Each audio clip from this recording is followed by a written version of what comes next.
See oli suur eelis, mis Venemaal pidi alati olema. Peaaegu lõputu elavjõuvaru pidi Ukrainat halvama.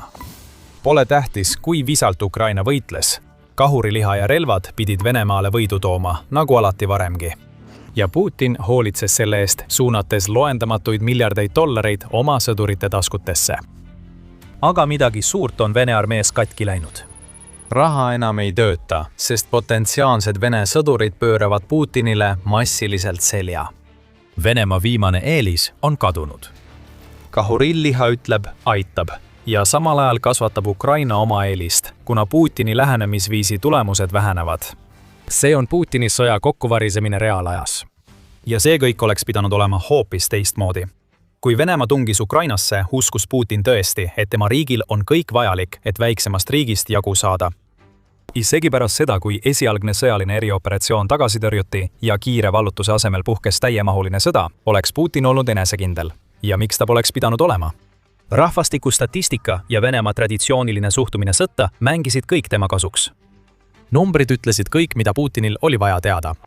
Ukrainal on umbes 40 miljonit. Elaniku Venemaal on üle 143 miljoni. Rohkem kui 3 korda rohkem inimesi. See oli kõik, mida Putin ja tema kaaslased pidid nägema. Isegi kui Ukraina suutis end hästi kaitsta, oli see ebavõrdsus võtmetähtsusega võiduretseptis, mis Venemaa arvates tal oli. Ja asi polnud ainult inimestes. Vene sõjapidamisviis pidi tagama võidu. Putini jaoks polnud oluline, kui palju tema 143 miljoni inimese suri, et saavutada seda, mida ta tahtis. Sõjaväe nimel ohverdamine on venelastele omane. Nagu vestluses öeldi juba 2023 aasta oktoobris, on eneseohverdus osa Vene kultuurilisest mütoloogiast. Väljanne ütleb, et Venemaa jaoks, eriti Putini ja tema Kremli kaaslaste jaoks, ei ole sõduri surm tragöödia. See on veel üks samm edasi verisel teel võidu poole. Isegi mõne jaoks neist sõduritest, kes on Putini eesmärgi nimel surnud, oli uhkus selleks ajendiks. Nad võivad lahingus langeda, kuid nende ohverdus teenis ühist eesmärki, saavutada see, mille Putin oli endale sihiks seadnud. See eelis pidi olema piisav, kuid 4 aastat ja üle 1,38 miljoni ohvri hiljem ei toimi enam kultuurinormid ega lihamass, mis pidi Venemaa sõda käigus hoidma. Kulumissõda, mille Putin arvas end võitvat, on pea peale pööratud ning elavjõu ülekaal, mis oli viimane tõeline eelis, mida Venemaa Ukraina ees hoida sai, on kadunud. Ärge saage meist valesti aru, Venemaal on endiselt palju inimesi. Putini suur probleem on see, et need inimesed ei taha tema eest enam võidelda. Ja kui me liigume sügavamale aastasse 2026, ilmneb üks trend, eriti Venemaa sõjaväe värbamises, mis näitab meile probleemi, mille olemasolu Putin arvas, et kunagi ei teki, kuid mis nüüd on hakanud ilmnema. 14 juuni raportis ütleb CNN, et Venemaa elavjõu ülekaal hakkab vähenema ning toob Venemaa vabatahtlike värbamismäärad välja kui peamise tõendi, mis seda põhjust esile toob. Pane end hetkeks Vene tsiviilisiku olukorda. Iga kord, kui sa tänaval kõnnid, näed sa plakateid, mis julgustavad sind saama Venemaa kangelaseks, osalema selles eneseohverduses, mis on sinu kultuuri sisse kirjutatud. Ja et survet veelgi suurendada, ei ole see ainult propaganda, mida sinu aiu süstitakse. Vene piitsa otsas ripub kõige ahvatlevam präänik, mida sa kunagi näinud oled. Hiiglaslikud allkirjastamisboonused kuni $80,000, mis on rohkem kui 4 korda suurem kui keskmine venelase aastapalk, riputatakse sulle nina ette. Lisaks pakutakse suurt palka ning Vene sõjavägi lubab isegi $10,000 ulatuses võlgu kustutada. Kõik, mida sa tegema pead, on lepingule alla kirjutada. Vaid aasta või 2 tagasi töötas see strateegia Venemaa jaoks hästi. Inimesed uskusid, et võit Ukraina üle on vältimatu, nii et nad registreerusid ja teenisid raha, hoides sellega inimjõuvoolu Venemaa sõjaväkke. Aga 2026 aastal ei tööta propaganda ja rahastrateegia enam nii hästi. 10. juunil avaldas Novaya Gazeta, et Venemaa värbas 2026 aasta esimese 3 kuu jooksul 71 200 uut lepingulist sõdurit. See on küll suur arv, aga samas viimase 3 aasta madalaim esimese kvartali tulemus ning jääb ligi 20 000 võrra alla 2025. aastal värvatud 89 600 lepingulisele sõdurile. See ongi lühidalt Venemaa uus inimjõu probleem. Asi pole selles, et inimesi poleks, vaid selles, et venelased hakkavad mõistma Putini alustatud sõja kurnavat jõhkrust. Mis kunagi tundus vältimatu, näib nüüd lõputu ja potentsiaalsed sõdurid teavad, et nad ei liitu enam selleks, et sõda võita. Nad liituvad selleks, et surra ja kogu raha, mida Kreml suudab pakkuda, ei ole enam piisav tuhandetele meestele, kes ei taha silmitsi seista Ukraina droonidest kubiseva õudusega. Ainult värbamislünk ei oleks piisav tõestamaks, et Venemaa elavjõu ülekaal on vähenemas. 71 200 uut sõdurit on ikkagi palju liha, mida Ukraina lihaveskisse saata.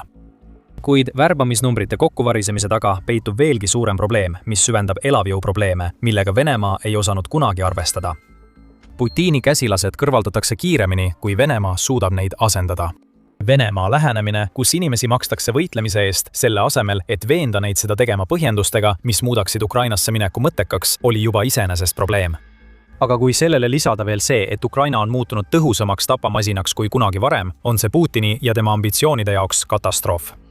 Vaatame korraks uuesti seda 71 200 värvatud sõduri arvu. See number hõlmab ajavahemikku jaanuarist märtsini 2026. Nende 3 kuu jooksul olid Venemaa kaotused 89 000, nagu teatas United24 meedia. Te näete siin juba probleemi. Venemaa puudujääk 2026 aasta esimeses kvartalis on 17 800 ehk keskmiselt umbes 5933 kuus. Teisisõnu, igal kuul 2026 aasta esimeses kvartalis jäi Venemaa armee mõne tuhande sõduri võrra väiksemaks kui eelmisel kuul. Ja pole nii, et 2026 aasta teine kvartal läheks Venemaal kuidagi paremini. Aprillis kaotas Putin veel 35 000 sõdurit ja mai jätkus samas vaimus, kui nimekirja lisandus veel 30 000 kaotust. Kui need 2 arvu kokku liita, saad 65 000, mis on vaid 6200 võrra väiksem Venemaa 2026. aasta esimese kvartali lepinguliste sõdurite värbamisest. Ja meil on veel juuni lõpp ees. Kui eeldada, et ka sel kuul on üle 30 000 kaotuse, siis Venemaa teise kvartali kaotuste arv ulatub umbes 100 000-ni ning värbamisprobleemid pole endiselt lahendatud. Puudujääk läheb ainult suuremaks. Ja elavjõu ülekaal, mis juba praegu väheneb, variseb lõpuks täielikult kokku. Venemaa üritab valetamisega pääseda olukorrast, kuhu ta on sattunud. 10. juuni UA Newsi raportis selgub, et Venemaa julgeolekunõukogu aseesimees ja üks Putini lemmikpropagandiste Dmitri Medvedjev väitis 30. aprillil, et Venemaa värbamine on tõusnud 127 000 uue lepinguni, mis tähendab üle 30 000 uue sõduri kuus ja on peaaegu piisav, et hoida sammu Venemaa kaotuste määraga. Kuid väljaande poolt hangitud piirkondlikud andmed näitavad, et Medvedjevi esitatud arvus on 10% erinevus võrreldes piirkondlike andmetega. UA News teatab, et Venemaa tegelik värbamise koguarv oli aprilli lõpuks kuskil 100 000 ringis. Kui lisada aprillis kaotatud 35 000 sõdurit 2026 aasta esimese kvartali 89 000 kaotusele, saadakse kokku 124 000, mis tähendab, et aasta esimese 4 kuu jooksul jäi puudu 24 000 sõdurit. Venemaa probleemi võtab kokku Nigel Gould Davies, kes on Rahvusvahelise strateegiliste uuringute instituudi Venemaa ja Euraasia vanemteadur. Ta ütleb CNN-ile, rublaad ei pea sõdu. Teisisõnu maksab Venemaa oma sõduritele, et nad võitleksid selle asemel, et inspireerida neid eesmärgiga, millesse nad tõeliselt usuvad ja mis aitaks Venemaad, või sundida neid võitlema üleüldise mobilisatsiooni kaudu. Ja kui riigi kogu sõjaline filosoofia põhineb eneseohverdusel ühise hüvangu nimel, siis olukorras, kus sõduritele ei anta muud põhjust võidelda peale palga, mille sa neile maksad, toob see lõpuks hukatuse Putini Ukraina sissetungile. Putin tahab iga hinna eest mobilisatsiooni vältida. Ta teab, et selle sõja, mille ta ise alustas, sundimine nende inimeste õlgadele, kes on juba pidanud taluma mitmeaastast sõda, mis pidi kestma vaid mõne päeva, oleks tema kui väidetava Venemaa tugeva kaitsja mainele liiga suur samm. Seetõttu järgib Kreml meeleheitlikumat tegevusplaani. Kui Venemaa sees ei õnnestu leida vabatahtlikke, siis võetakse neid vanglatest, kainestusmajast ja välismaalt. Atlantic Council ütleb, et Kremlil on eesmärk värvata aastal 2026 vähemalt 18 500 välismaalast Vene sõjaväkke. See katab umbes poole kuu kaotustest ja näitab meile, et Kreml tunnistab, et tema parim plaan praegu on pakkuda oma kopsakaid hüvesid inimestele, kes pole 4 aastat vaadanud, kuidas nende riik laguneb tänu Putini katastroofilisele sõjastrateegiale. Aga ükski neist lahendustest ei kõrvalda Venemaa elavjõu eelise vähenemise põhiküsimust. Aga Putini jaoks on veelgi suurem probleem see. Kuigi see elavjõu probleem on lahinguväljal kahjulik, on just see, kuidas probleem kahjustab Venemaad sisemiselt, see, mis lõpuks neile kätte maksab. Aga enne kui sellesse sügavamalt sukeldume, see on The Military Show. Seda on veel palju rohkem, nii et vajuta telli, kui sulle meeldib see ülevaade, mida meie kanal pakub. Gould Davies ütleb, et Venemaa sõjaväe värbamisraskused kajastuvad ka Venemaa siseriiklikes ettevõtetes. Probleem pole ainult selles, et leitakse raskustega inimesi rindele saatmiseks. Nad leiavad vaevu inimesi, keda tööle võtta, ütleb ta Venemaa kohta. Ja see ei tohiks üllatada kedagi, kes on jälginud, mida Venemaa Keskpanga juht on öelnud Venemaa tööjõuprobleemide kohta. Aprilli lõpus ütles Elvira Nabiulina, et Venemaa tööjõuvaru on pärast Putini sissetungi algust vähenenud umbes 2,5 miljoni töötaja võrra. Veidi üle poole sellest moodustavad kaotused Ukrainas. 100 000 on kas aktiivselt sõjaväeteenistuses või põgenenud Venemaalt, et mitte surra Ukraina droonide all. Venemaa esitleb seda kui madalat töötuse määra, mis on tõsi. Kuid tegelikult tähendab see, et Venemaal on reservtööjõud, mis väheneb järk-järgult nullini. Ja Euromaidan pressiandmetel ütleb Venemaa Rostati statistikaamet, et riigi tööjõud väheneb 2026 aasta lõpuks veel 1,4 miljoni võrra, mis avaldab veelgi suuremat survet tööturule, kus juba praegu pole piisavalt töötajaid. Seda probleemi süvendab asjaolu, et kaitsetööstus, kuhu kõik Vladimir Putini panused on pandud, hakkab raskustesse sattuma. See tööstusharu töötab sisuliselt maksimaalse võimsusega. Venemaa soovib, et see kasvaks, kuid sisemiste tööjõupuuduste ja vajadusega hoida vähemalt osa inimesi tööl ka teistes tööstusharudes. Peale nende, mis toetavad Vladimir Putini sõda, ei juhtu suurt midagi rohkemat kui see, mida me juba näeme. Selle tööstusharu aeglustumise märke hakkas ilmnema juba 2025 aasta oktoobris. Just siis teatas ajaleht Moscow Times, et metallitoodete tootmine langes 2025 aasta septembris võrreldes eelneva aastaga 1,6%. Väljaande sõnul oli selles valdkonnas kasv 2023 aastal 26,4% ja 2024 aastal 31,6%. Midagi sarnast täheldati Venemaa muude transpordivahendite sektoris, mis hõlmab tanke ja soomusmasinaid. See sektor kasvas endiselt aastases võrdluses, kuid septembris oli kasv vaid 6% võrreldes eelneva kuu 61,2%-ga. Tundub, et on jõutud platoole. Ja CNNi andmetel pole Venemaa kaitsetööstusel sellest ajast alates palju paremaks läinud. Vabrikud töötavad juba ööpäevaringselt, ütleb väljaanne, nii et Venemaa ei saa eriti palju rohkem teha, ilma et ehitaks juurde uusi vabrikuid ja looks Ukrainale rohkem sihtmärke, kuhu tööjõudu suunata. Mitte, et Venemaa kaitsetööstusel oleks palju rohkem töötajaid, keda juurde võtta. Pea meeles, et tööjõukriis sunnib isegi kasvavatesse tööstusharudesse, kuhu miljardeid dollareid paigutatakse, pidurit tõmbama. Mis on Venemaa suur lahendus sellele sisekriisile? Sarnane lahendus sellele, mille ta on leidnud oma sõjaväe jaoks. Tuua rohkem välismaalasi sisse, et teha tööd, mida venemehed ei saa teha, sest nad on liiga raskelt vigastatud või surnud. Seistes silmitsi taastamatute kaotustega Ukrainas ja 2 sajandi madalaima sündimusega, otsib Venemaa tööjõuprobleemidele lahendust välismaalt. Carnegie Endowmenti andmetel vajab Venemaa hinnanguliselt 10,9 miljonit uut töötajat aastaks 2030 ning on raske näha, kus neid leida. Tööjõuränne endistest Nõukogude Liidu riikidest Kesk-Aasias on aidanud, kuid see suudab probleemi lahendada vaid teatud piirini. Fond väidab, et Venemaa hakkab tõenäoliselt tööjõupuuduse lahendamiseks meelitama töötajaid Indiast ja Aafrikast, kuid see migratsioonile tuginev strateegia on lühiajaline lahendus probleemile, mis ei kao kuhugi. Kui Venemaa võtab vastu rohkem võõrtöölisi, kaotab ta rahvusliku identiteeditunde, mis on oluline kõige jaoks, mida Putin väidab, et ta Ukrainas üritab saavutada. Putin ütleb, et ukrainlased ja venelased on üks rahvas, mida ta on kasutanud oma sissetungi õigustamiseks. Aga samal ajal süvendavad Putini poliitikad demograafilist kriisi, mida on juba kiirendanud seesama sõda, mis peaks ühendama Ukraina ja Venemaa. Ja mida on Venemaal ette näidata kõigi nende ohvrite eest, mida Putin sunnib teda tooma. Aastal 2026 on vastus mitte kuigi palju. Hoolimata kõigist surmadest ja ohvritest pole Venemaa Ukrainas peaaegu üldse edusamme teinud, ei sel aastal ega alates sellest ajast, kui Putin oma sissetungi alustas. 12. juunil teatas United24 meedia, et Eesti luuresõnul pole Venemaa suutnud rohkem kui 4 aasta pikkuse sõjategevuse jooksul saavutada ühtegi oma strateegilist eesmärki, mis on hävitav hinnang Putini sõjalise erioperatsiooni täielikule läbikukkumisele. Kiiev pole langenud, samuti mitte Donbass. Ja kui Ukraina vasturünnakuid korraldab, ei tundu isegi need edusammud, mida Venemaa selles piirkonnas saavutab, nii märkimisväärsed, kui need peaksid olema. Nüüd ütleb Eesti, et Ukraina keskmaa droonid on andnud neile võimaluse rünnata 300 kilomeetri kaugusel rindejoones tagalas. See halvab Vene logistikat ja muudab Putini sõduritel edenemise veelgi raskemaks, isegi kui Venemaa juht annab käsu uute rünnakute alustamiseks. Kõik see süvendab Venemaa tööjõukriisi, kuna lahingusse sunnitud sõdurid, kellel puudub piisav toetus ja varustus, hukkuvad Ukraina droonide tõttu kiiremini. Ja mis puudutab Venemaa edusamme, siis 2026 aastal pole need olnud eriti suured. France 24 teatel kaotas Venemaa armee nii aprillis kui mais rohkem territooriumi, kui ta juurde võitis, mis on sisuliselt vastupidine sellele, mida sissetungiv jõud peaks tegema.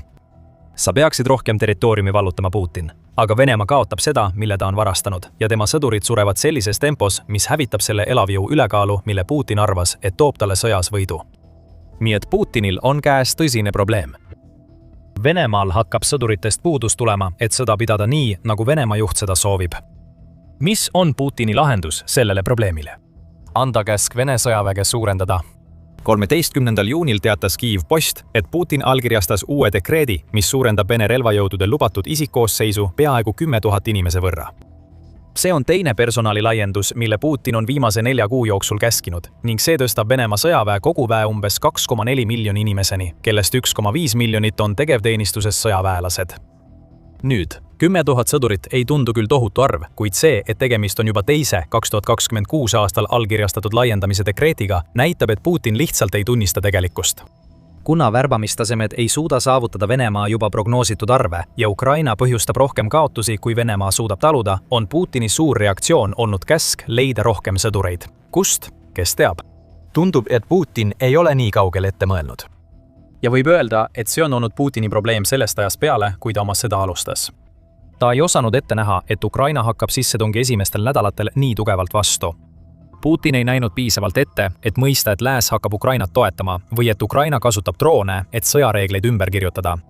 Ta kindlasti ei peatunud hetkekski mõtlemaks, et võib-olla, lihtsalt võib-olla, 1,38 miljoni inimese ja aina kasvava arvu ohverdamine oma sõjas tekitab Venemaa sõjaväele ja majandusele probleeme. Putin ei näinud midagi sellest ette. Ta viis Venemaa pimesi kriisi, millest enam väljapääsu ei ole. Venemaa tööjõukriis ei lähe paremaks. Pole mingit inimeste massilist tulekut, kes tuleksid Putinit päästma.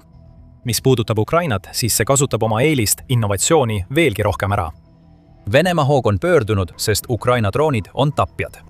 Ukraina pole omandanud ainult tootmist, kuigi tohutute lühimaa FPV droonide, sügavlöögidroonide ja keskmaa droonide varude arendamine on ülioluline. Ukraina strateegia on pidevalt arenenud, et ületada Venemaa suurimat eelist. Üle 30 000 kaotuse, mida Venemaa iga kuu kannab, on peamiselt põhjustatud FPV droonidest. Keskmaa droonid hävitavad Vene tagalat, mis nõrgestab rindel olevaid sõdureid. Ja sügavlöögidroonid purustavad Vene sõjamasinad seestpoolt, hävitades iga kuu 10 nafta- ja sõjatööstusrajatisi. Ukraina sissetung pidi olema järjekordne lugu sellest, kuidas Venemaa elavjõu ülekaal enda ära tasub, kuid Ukraina pööras selle loo pea peale. Nüüd räägitakse, et Ukraina droonid on nii hirmuäratavad, et isegi Putin tunnistab, et Vene sõdur ei saa Ukraina droonide tõttu oma peidikust pead välja pista. Elavjõud on lendava metalliga murtud ja nüüd on kogu initsiatiiv Ukraina käes. Venemaa elavjõu ülekaalu on nullinud miljonitest koosnev droonide armee. Ja see jätab Putini ilma igasuguste valikuteta. Tema tulevased sõdurid keelduvad raha eest allkirjastamast lepinguid, mis maksavad neile elu. Sisemiselt on Venemaa kokku varisemas, sest seisab silmitsi majandusprobleemide, tööjõupuuduse ja seisma jäänud kaitsetööstusega. Kõik, mida Putin saab teha, on anda käsk juba murdumispunktis oleva armee kasvatamiseks. Venemaa viimane eelis on kadunud. Putiniga on kõik läbi, ta lihtsalt ei tea seda veel. Ja kõik need tööjõuprobleemid avaldavad otsest mõju sellele, mida me praegu Ukrainas lahinguväljal näeme. Venemaa kaotused on ajaloolised ja rekordeid purustatakse, kuna Ukraina kasutab ära Putini nõrgenenud sõjaväge, et tekitada rohkem kahju kui kunagi varem. Moskva kevadine pealetung on juba läbi kukkunud. Praegu laguneb nende suvine pealetung koost. Saate teada, miks see nii on, vaadates meie videot. Kui teile see video meeldis, siis ärge unustage tellida kanalit The Military Show, kui jälgime Venemaa allakäiku Ukraina käe läbi. Aitäh vaatamast!